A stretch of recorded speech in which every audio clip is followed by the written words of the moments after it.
Mr President, Commissioner and colleagues, we strongly condemn this week's cruel executions by a firing squad of 8 people in Indonesia, 7 of whom were not even Indonesian citizens.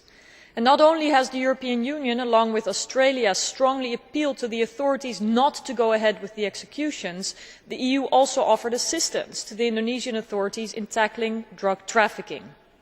And punishing convicted criminals can be done in more humane ways and must always be preceded by a fair trial. And we call for a halt to all pending executions in Indonesia. But colleagues, it is quite ironic and actually shameful that on the day that we heard the appalling news of Indonesia's executions, Viktor Orban, whose party still remains a member of the EPP group, suggested that the death penalty would be reinstalled in Hungary.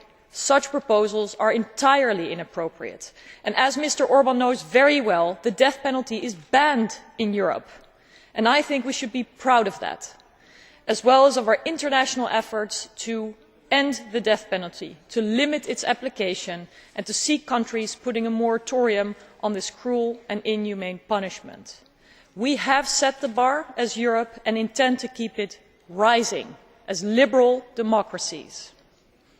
And it would strengthen the voice of democracies in making appeals to countries such as Indonesia if the United States would stand side by side with Europe and they too outlaw the death penalty. We will and we must continue our efforts globally by working with governments and civil society organisations to ensure that the death penalty will soon belong to the past.